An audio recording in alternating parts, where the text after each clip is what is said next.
समस्त को press the Lord मोर ख्रीष्टीय भाई और भौणी आशा करुच्ची आपण मैंने बहुत भलरे थे मुझे ईश्वर को दयार बहुत भलरे अच्छी।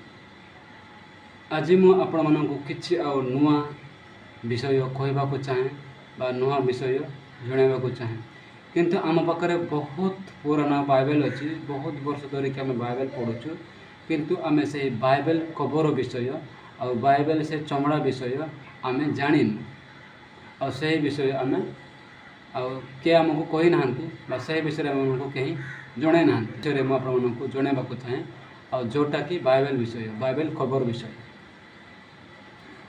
तो आपण मैंने देखुवे आपण गाँव में हो आपण मंडली हो आपण साई हो आपण घरे हो आपण एमती जगह जगह चर्च हो कि जगह जगह क्लास सभा हो एमती शिक्षा और पालक आज्ञा आमको देना आम मानक बाइबल विषय कहीं कही ना किंतु बाइबल पढ़ुंट बाइबल जहाँ लिखा अच्छे से ही शिक्षा मान कहते किंतु बाइबल विषय आम कही ना और बाइबल कवर विषय हो और बाइबल जोटा कागज सफा सफा कागज अच्छी से विषय मानक कहीं कही ना। तो आज मुझे कहवाक चाहे किंतु किसी वीडियो लंबा होता पारे आपण टिके धीरे स्थिर देखु और धैर्य धरतु। तो आपण मैंने भावुवे सबकि बही जाक सबकि किताब सबकि खाता जाक अन्य अन्य कलर अच्छे और केतेक लोक मैंने केतेक भाई मैंने जिते मु स्कूल रे पढ़ुली से भी मुझे खातार खबर खबर देखिकी से चित्र गुड़ाक देखी मु खाता किणुली अनेक पिला सेमती करुली अनेक पिला सेमती किणुले और किणुंट किंतु सब प्रकार अनेक अनेक स्कूल बही हो अनेक खाता हो अनेक आमती बही जाक दुनिया जेकोसी बही जाक अन्य अन्य कलर अच्छी केतेक लोक से कवर देखिकी से बहीर चमड़ा देखिकी लोक मैंने पसंद करते किंतु बाइबल कहीं कला अच्छी बाइबल कहीं और धला ना कि हलदे कलर ना कि ब्लू कलर ना कि कहीं ब्लैक कलर बना जाए।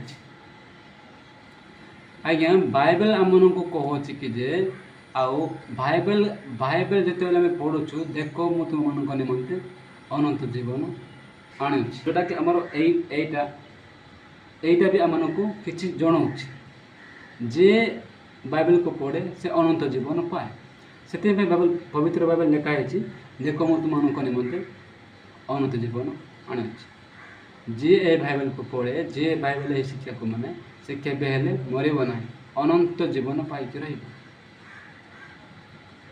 तो आपण मैंने भावुंट बाइबल कहीं कला कलर अच्छी कहीं बाइबल आज्ञा आपण लोक मान देखाणा बना है लोक मैंने से कवर देखिकी लोक मैंने पसंद करूँ एमती बना है किंतु जे कवर देखिकी पसंद करे आ सी बाइबल को खाली हाथ में दौड़ किंतु आपण जदि बाइबल कला कलर बोली भावुंट कहीं कला आ जो कि पालक माने जो कि आज्ञा माने शरीर बाइबल कवर परी बाइबल चमड़ा परी तांकर शरीर हो तांकर पोशाक हो तांकर ड्रेस हो तांकर कला हेबा दरकार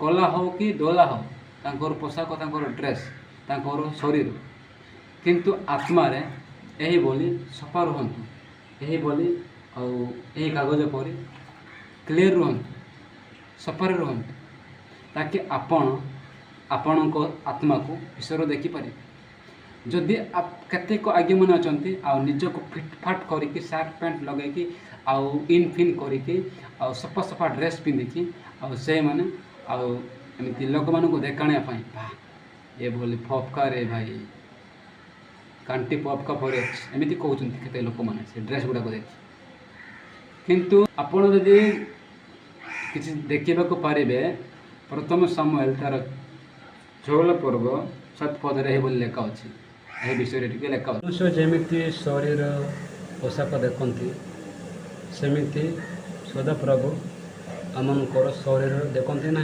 आमर पोशाक देखती ना सदाप्रभु अंतःकरण देखती ସଦାପ୍ରଭୁ ଆମର ଶରୀର କି ଆଉ ରୂପ ଆଉ ଭଲ କ୍ରିମ୍ ଲଗାଇଲେ, ଭଲ ପ୍ୟାଣ୍ଟ ସାର୍ଟ, ଭଲ ସୁ କଲେ, ଭଲ ସେଣ୍ଟ ପ୍ୟାଣ୍ଟ ମାରିଲେ ଆମମାନଙ୍କୁ ପରମେଶ୍ୱର ଦେଖିବ ନାହିଁ। ଆମମାନଙ୍କୁ ପରମେଶ୍ୱର ଆମମାନଙ୍କୁ ସଦାପ୍ରଭୁ ଗ୍ରହଣ କରିବ ନାହିଁ। କାହିଁକି ନା ଆପଣଙ୍କର ଆତ୍ମା ଯେତେବେଳେ ସଫା ଥାଏ, ଆପଣଙ୍କର ଆତ୍ମା ଯଦି ଆଉ କ୍ଲିଅର ଥାଏ, ତେବେ ଆପଣଙ୍କୁ ଈଶ୍ୱର ଆପଣଙ୍କ ଆତ୍ମାରେ ଆପଣଙ୍କ ହୃଦୟରେ ସଦାପ୍ରଭୁ ଆସିବେ, ସଦାପ୍ରଭୁ ଦେଖିବେ। ଯଦି ଆପଣ ଆପଣଙ୍କ ଆତ୍ମାକୁ କଳା କରି ଆଉ ଆପଣଙ୍କ ଆତ୍ମାରେ ଅନେକ ଦୁଷ୍ଟ କଥା ରଖିକି, ଅନେକ ନାଶ ଗୁଡ଼ାକ ଆଉ ମଦ ଏଗୁଡ଼ାକ ଖାଇକି ଆପଣଙ୍କ ଆତ୍ମାକୁ ଖାଦ୍ୟ କରୁଛନ୍ତି, ଆପଣଙ୍କ ଆତ୍ମାକୁ କଳା କରୁଛନ୍ତି, ତେବେ ଈଶ୍ୱର ଦେଖନ୍ତି ନାହିଁ। ଆପଣଙ୍କର ଶରୀର ଦୋଲା ଅଛି, ଶରୀର ଆଉ ଡ୍ରେସ୍ ପଟା କ୍ଲିଅର ଅଛି, କିନ୍ତୁ ଆତ୍ମାରେ ଖୋଲା ଅଛି। କାହିଁକିନା ଆତ୍ମାକୁ ଆପଣ ସଫା କରିବାକୁ ଚାହୁଁନାହାନ୍ତି, ହେଲେ ଆପଣଙ୍କ ଶରୀରକୁ ସଫା କରିବାକୁ ଚାହୁଁଛନ୍ତି।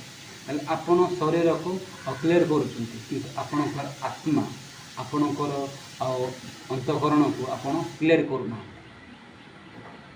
କାହିଁକି ନା ଆଉ କେତେକ ଆଜ୍ଞା ମାନେ ଆଉ ନିଜକୁ ଆଉ ଠିକ୍ ଲୋକମାନଙ୍କୁ ଆଉ ଦେଖାଣିବା ପାଇଁ, ଲୋକମାନେ ମୋତେ ସମ୍ମାନ ଦିଅନ୍ତୁ, ଲୋକମାନେ ମୋତେ ଆଉ ରେସପେକ୍ଟ କରନ୍ତୁ, ଏହିଭଳି ଭାବିକି ସେମାନେ ନୂଆ ଆଉ ସଫା ଆଉ ଧଳା କଲର୍ ସାର୍ଟ, କଳା କଲର୍ ପ୍ୟାଣ୍ଟ ପିନ୍ଧିଥିବେ।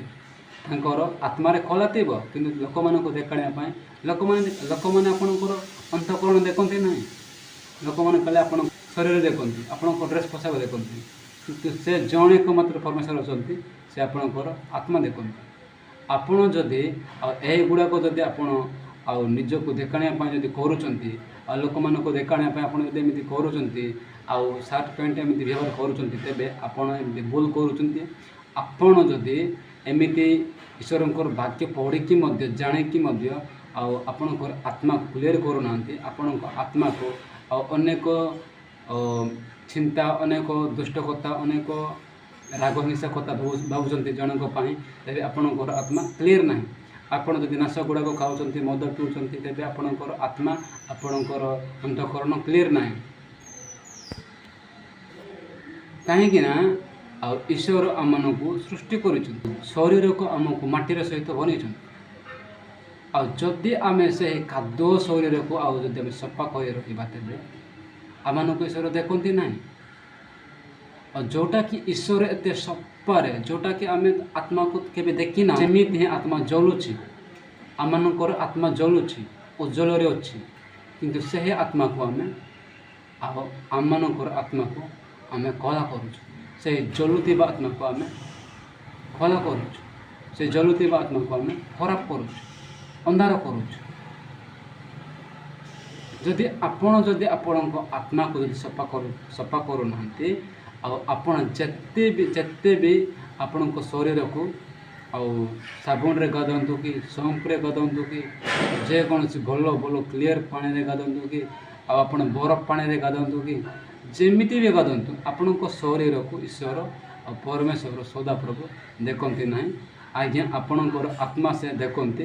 ଯଦି ଆପଣଙ୍କର ଆତ୍ମା ଯଦି ଖୋଲା ଥାଏ, ତେବେ ଆଉ ଈଶ୍ୱର ଆପଣଙ୍କ ଆତ୍ମାରେ, ଆପଣଙ୍କ ଶରୀରରେ ବାସ କରନ୍ତି ନାହିଁ। ଆପଣଙ୍କର ଆତ୍ମାରେ, ଆପଣଙ୍କ ଶରୀର ସେ ରହନ୍ତି ନାହିଁ। କାହିଁକିନା ଈଶ୍ୱର ଆପଣଙ୍କର ହାଇଟ୍, ଆପଣଙ୍କର ଶରୀର, ଆପଣଙ୍କ ଜୁତା, ଆପଣଙ୍କ ପ୍ୟାଣ୍ଟ, ଆପଣଙ୍କ ଚଷମା, ଆପଣଙ୍କର ଘୁରା କରିଥିବାଟା ସେହି ମୁହଁ, ଆଉ କ୍ରିମ୍ ପାଉଡ଼ର ଲଗାଇଥିବାଟା ସେହି ମୁହଁ, କେବେ ଈଶ୍ୱର ଦେଖନ୍ତି ନାହିଁ। ଯଦି ଏହି ବାଇବେଲ ପଢ଼ି ଆପଣଙ୍କର ଡ୍ରେସ୍ ପୋଷାକ ଖୋଲା କରିକି, ଆପଣଙ୍କର ହୃଦୟ, ଆପଣଙ୍କର ଅନ୍ତଃକରଣ ଏହିଭଳି ସଫା କରିକି ରଖିଥିବେ, ଆଉ ଏଭଳି କ୍ଲିଅର କରି ରଖିଥିବେ, ତାହେଲେ ଈଶ୍ୱର ଆପଣଙ୍କୁ ଗ୍ରହଣ କରିଛନ୍ତି। ଆପଣ ଭାବନ୍ତୁ କି ଯେ ଆଉ ମୁଁ ଏଭଳି ଭଲ ସାର୍ଟ ପ୍ୟାଣ୍ଟ ପିନ୍ଧିଲେ ଈଶ୍ୱର ମୋତେ ଗ୍ରହଣ କରନ୍ତି, ଆଉ ଭଲ ସାର୍ଟ ପ୍ୟାଣ୍ଟ ଭଲ ଡ୍ରେସ୍ ପିନ୍ଧିକି ଚର୍ଚ୍ଚ ଗଲେ ଈଶ୍ୱର ମୋତେ ଦେଖନ୍ତି, ଏମିତି ଭାବନ୍ତୁ ନାହିଁ ଆଜ୍ଞା। ଆପଣ ଯଦି ଏମିତି କରୁଛନ୍ତି, ଆଉ ଲୋକମାନଙ୍କୁ ଦେଖାଣିବା ପାଇଁ ଏମିତି ଆଉ ଭଲ ସାର୍ଟ ପ୍ୟାଣ୍ଟ ଆଉ ଏମିତି ଧଳା ପ୍ୟାଣ୍ଟ, ଧଳା ସାର୍ଟ ପିନ୍ଧିକି ଆପଣ ଯଦି ଲୋକମାନଙ୍କ ସାଙ୍ଗରେ ଦେଖାଣିବା ପାଇଁ କରୁଛନ୍ତି, ତେବେ ଲୋକମାନେ ଆପଣଙ୍କୁ ଦେଖୁଛନ୍ତି, ମନୁଷ୍ୟମାନେ ଆପଣଙ୍କୁ ଦେଖୁଛନ୍ତି, କିନ୍ତୁ ଈଶ୍ୱର ଆପଣମାନଙ୍କୁ ଦେଖୁନାହାନ୍ତି। କାହିଁକିନା ସେ ଆପଣଙ୍କ ଆତ୍ମାକୁ ଦେଖିବାକୁ ଆସୁଛନ୍ତି, କିନ୍ତୁ ଆପଣଙ୍କର ଆତ୍ମାକୁ, ଆପଣଙ୍କ ଜୀବନକୁ ସେ ଦେଖିବାକୁ ଆସୁଛନ୍ତି, କିନ୍ତୁ ଆପଣଙ୍କ ଆତ୍ମାରେ ବି, ଆପଣଙ୍କ ହୃଦୟରେ ବି ସେହି ଖୋଲା ସେହି କଳା ଦାଗ ଅଛି ଆଉ ସେହି କଳା ଖାର ଆପଣଙ୍କ ଆତ୍ମାରେ ଲାଗି ରହିଛି। ସେହି ସିଗାରେଟ୍ ଧୂଆଁ, ସେହି ଗୁଡ଼ାକର ଆଉ କାଛରା, ସେହି ଆଉ ପୁଡ଼ିଆର ଗନ୍ଧ ସବୁ ହୃଦୟରେ ଆପଣଙ୍କ ଆତ୍ମାରେ ଲାଗିକି ଅଛି। ସେଥିପାଇଁ ଆପଣଙ୍କୁ ଈଶ୍ୱର ଗ୍ରହଣ କରୁନାହାନ୍ତି। ସେଥିପାଇଁ ଆପଣ ଏହି ବାଇବେଲ ପରି ହୁଅନ୍ତୁ ଆଉ ବାଇବେଲ ଚମଡ଼ା ପରି, ବାଇବେଲ କଭର ପରି ଆପଣଙ୍କର ଶରୀର, ଆପଣଙ୍କର ଡ୍ରେସ୍ ପୋଷାକ କଳା କରନ୍ତୁ, କିନ୍ତୁ ଆତ୍ମାରେ ଆପଣ ସଫା ରୁହନ୍ତୁ, ଆତ୍ମାରେ ଆପଣ କ୍ଲିୟର ରୁହନ୍ତୁ। ଏଇଟା ମୋ ଅନୁରୋଧ। ଯଦି ଭିଡ଼ିଓରେ ଆପଣ କିଛି ଶିଖିପାରିଲେ ତେବେ ମୋ ଭିଡ଼ିଓକୁ ଲାଇକ୍ କରନ୍ତୁ ଆଉ ଜଣେ ଭାଇ ସାଙ୍ଗରେ ସେୟାର କରନ୍ତୁ। ରହିଲି, ଧନ୍ୟବାଦ।